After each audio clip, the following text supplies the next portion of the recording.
प्यारे विद्यार्थियों, आप सभी का स्वागत है part 8th oxidation and reduction. तो student, today we have studied how मतलब कुछ some important points related to oxidation number and oxidation states.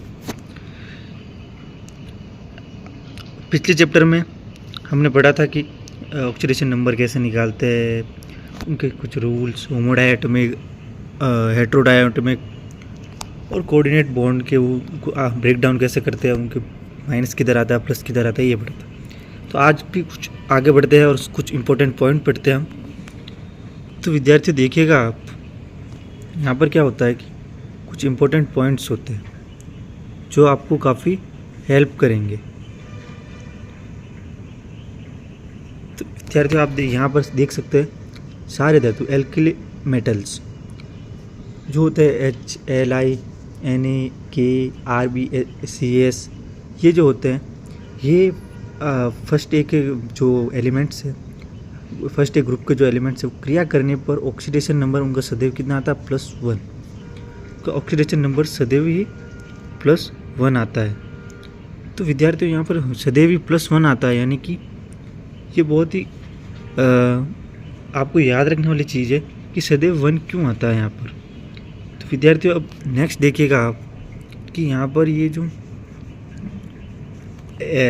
Alkali earth metal है, सारे मृद धातु BMgCS या SrBa, सेकंड एक ग्रुप के मेटल्स जो क्रिया करने पर वो +2 देते हैं। तो ये आप दोनों याद करिएगा, क्योंकि फर्स्ट एक ग्रुप के जो है वो +1 देते हैं और सेकंड एक ग्रुप के जो है वो ऑक्सीडेशन नंबर +2 देते हैं, सारे मृद धातु एल्कली अर्थ मेटल्स। तो आपको अब विशेष रूप से ध्यान ये रखना है कि फर्स्ट एक ग्रुप क्रिया करने पर हलीना की रब से फरियाद, आप ऐसे याद रख सकते हैं।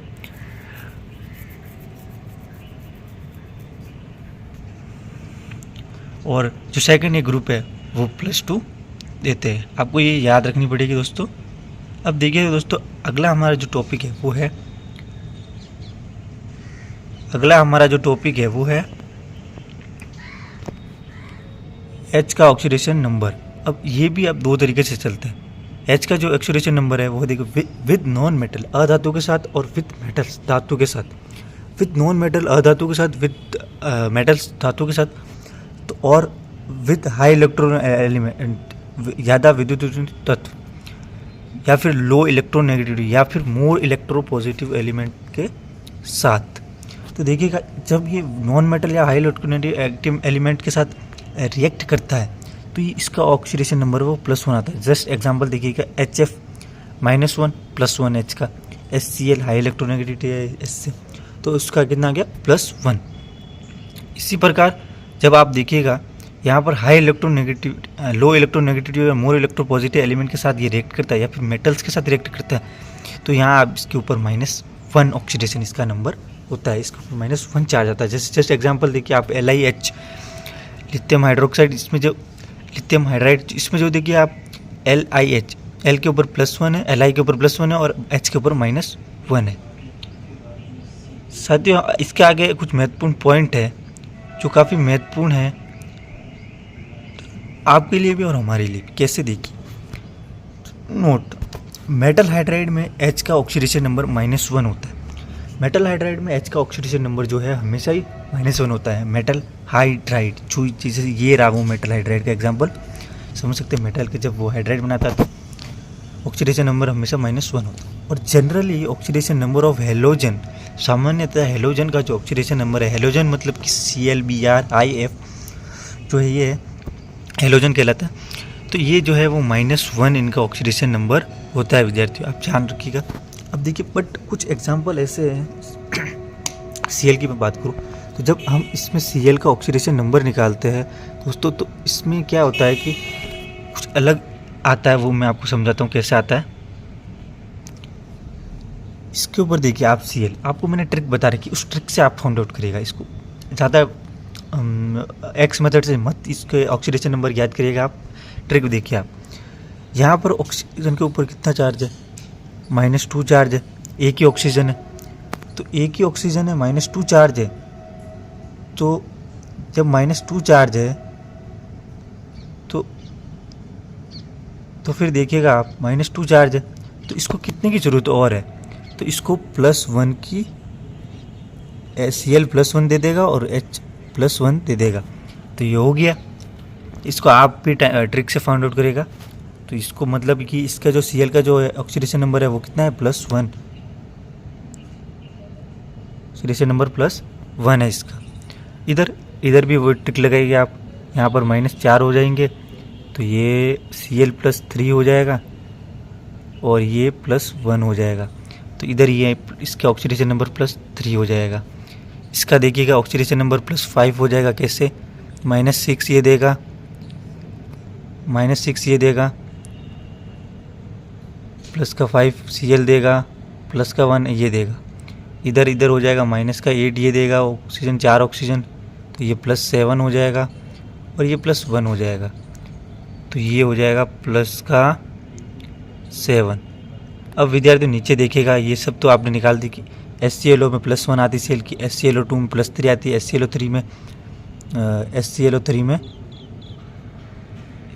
HClO3 में आपकी +5 आती है, HClO4 में आपकी +7 आती है। अब देखिए विद्यार्थी, यहाँ पे कुछ नोट है, इंपॉर्टेंट नोट है, वो ध्यान रखिएगा। +7 is the highest oxidation number of Cl because it's outermost shell has only 7 electron. जो +7 है, जो ऑक्सीडेशन नंबर आया, वो इसकी हाईएस्ट यानी कि सबसे ज़्यादा ऑक्सीकरण संख्या है Cl की, क्योंकि इसके जो बाह्यतम कोश है उसमें केवल 7 ही इलेक्ट्रॉन होते हैं। दैट्स वाई, मतलब ये इसमें जो है +7 ही ये कर सकता है। इसके ज़्यादा अगर आ रहा है तो ये समझेगा कि आपका ऑक्सीडेशन नंबर गलत है Cl का। अब देखिए, किसी तत्व का ऑक्सीडेशन नंबर 1 से अधिक हो सकता है, ऑक्सीडेशन नंबर 1 से अधिक हो सकता है। अभी हमने पिछले एग्जांपल में देखा Cl का ऑक्सीडेशन नंबर 1 से ज़्यादा हो रहा है, +1 भी हो रहा है, +3 भी हो रहा है, +5 भी हो रहा है, तो 1 से ज़्यादा ऑक्सीडेशन नंबर हो सकता है। Oxidation number of an element can be greater than 1, वो हमने पिछले एग्जाम्पल में क्लैरिफाई कर दिया था। अब देखिए कुछ और सम इम्पोर्टेंट पॉइंट्स। किसी आयन का ऑक्सीडेशन नंबर उस पर उपस्थित आवेश होता है। Oxidation number of the ion is charge present on it. Just suppose CO3 के ऊपर -2 आ रहा है, PO फिर -3 आ रहा है, NO3 को -1 आ रहा है, SO4, ये इनके जो है क्या है, ऑक्सीडेशन नंबर है।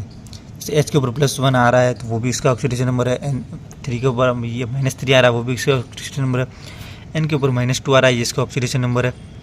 फिर देखिएगा ऑर्डर ऑफ इलेक्ट्रोनेगेटिविटी, ये कैसे फाइंड आउट करते हैं। ऑर्डर ऑफ इलेक्ट्रोनेगेटिविटी कैसे फाइंड आउट करते हैं विद्यार्थी, देखिएगा ये ऑर्डर ऑफ इलेक्ट्रोनेगेटिविटी कैसे फाइंड आउट करते हैं।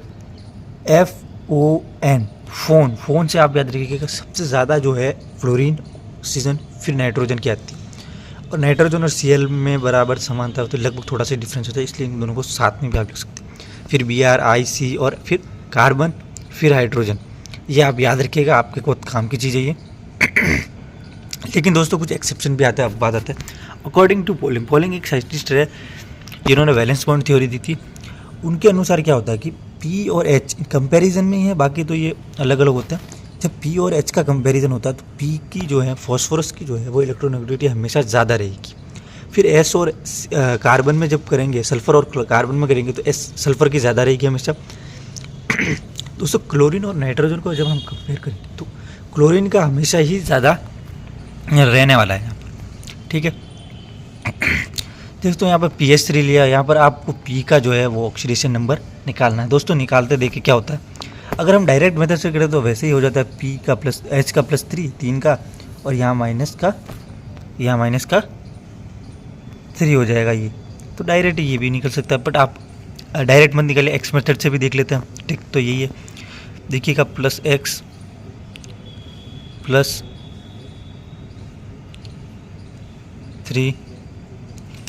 तो ये -3 हो जाएगा, डायरेक्ट ही निकल गया है, कोई बड़ी बात नहीं इसमें। अब विद्यार्थी यहाँ पर आप देखिए, ये है K4Fe CN6। अब इसमें आपको Fe का जो है ऑक्सीडेशन नंबर ज्ञात करना है।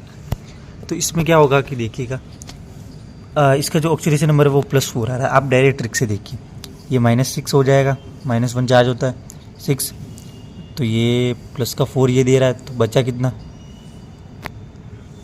+4 ये दे रहा है तो +2 ही तो बचा। तो यहाँ पर क्या आया, +2 ही तो आया। बस सिंपल है विद्यार्थियों, कुछ बड़ी बात नहीं है। अब देखिएगा विद्यार्थियों आप यहाँ पर K3Al C2O4 3। अब देखिए C2O4 आपको चार्ज दे नहीं रखा है, बट जब आप रेडिकल्स पढ़ते हैं, आगे हम पढ़ेंगे, जब आप रेडिकल्स पढ़ते हैं एसिड रेडिकल्स, तो उसमें C2O4 के ऊपर -2 चार्ज होता है। तो एक C2O4 के -2 होता है, तो 3 के ऊपर कितना हो जाएगा, -6 हो जाएगा। और के ऊपर तो +1 होता है तो +3, तो इससे हमारा क्या आएगा, +3 आ जाएगा। यानी कि यहाँ पर कितना हो जाएगा, -6 3 के ऊपर, तो -6 हो गया, तो इसको पूर्ति कीजिए, यहाँ +3 आ जाएगा के ऊपर, तो बचा +3Al के ऊपर +3 हो जाएगा। ये हो गया। अब देखो आप आगे बढ़ेंगे हम कुछ एसिडिक, ये जो आप केमिकल फार्मूला याद रखेंगे, radicals and chemical formula. Chemical formula भी कल हम पढ़ेंगे, अभी आज हम रेडिकल्स का अध्ययन कर लेते हैं। मूलक व रासायनिक सूत्र का प्रतीक। अब देखिए मूलक क्या होता है, रेडिकल्स क्या होते हैं, अम्लीय भी होते हैं और क्षारीय भी होते हैं, बेसिक भी होते हैं और एसिडिक भी होते हैं। जनरली जो नेगेटिव चार्ज देते हैं वो हमेशा एसिडिक रेडिकल होते हैं, जो जिसके पीछे जो पॉजिटिव चार्ज होते हैं वो हमेशा बेसिक रेडिकल्स होते हैं। अब देखिए सफिक्स और प्रीफिक्स, जिसके पीछे अनुलग्न जो है वो आइट या आइड या एट लगे, वो जनरली एसिडिक रेडिकल्स होते हैं। और जिसके पीछे जनरली आईएम लगे, IUM लगे, वो हमेशा लगता है कि बेसिक रेडिकल्स है। अब देखिए एसिडिक रेडिकल्स के कुछ एग्जांपल है, आप समझिएगा इसको। एसिडिक रेडिकल्स के क्या है एग्जांपल्स है, देखिए CO3-2 कार्बोनेट, -2 आ रहा है acidic radicals, SO4-2 sulphate, SO3 sulphide. अब आप इसमें ये भी ध्यान रखिएगा एड, आइट और ये किसके पीछे आ रहे हैं, आइड, NO3 nitrate, NO3- nitrite, NO3- nitrite. फिर आप देखिएगा PO4-3 फॉस्फेट, CH3CO- एसीटेट। ये आपको याद रखने पड़ेंगे ताकि आपको ऑक्सीडेशन नंबर में फाइंड आउट करें, क्योंकि वो एग्जांपल में आपको ये नहीं देगा कि CO3 के ऊपर -2 है।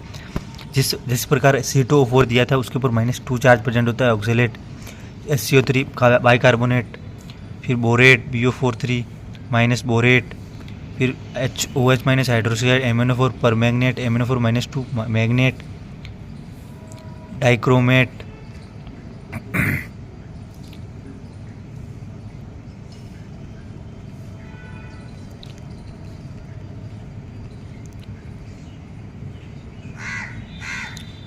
ये हो गया दोस्तों। अब देखिए X- हेलाइड, हेलाइड जो है उसके ऊपर क्या होता है, Cl- Br-I। अब कुछ और एग्जांपल भी है, उसको भी आप ध्यान रखिएगा। H- हाइड्राइड होता है, H के ऊपर माइनस चार्ज भी होता है, हाइड्राइड होता है तब। N3- नाइट्राइड होता है तब -3 होता है, सल्फाइड होता है तो -3 होता है, फॉस्फाइड होता है तो P के ऊपर -3, ऑक्साइड O2 ऑक्साइड के ऊपर। अब परोक्साइड जब आ जाता है तो एक के ऊपर -1 होता है, 2 के ऊपर -2 हो जाएगा। सुपर परोक्साइड होता है तो एक के ऊपर -1/2 होता है, तो 2 के ऊपर -1 आ जाएगा दोस्तों। तो विद्यार्थियों अगर आपको आज का सेशन अच्छा लगा हो तो लाइक, कमेंट एंड शेयर जरूर करें और सब्सक्राइब करें चैनल को और बेल आइकन को प्रेस करते हैं। मिलते हैं कल सुबह 7 बजे फिर से। धन्यवाद दोस्तों।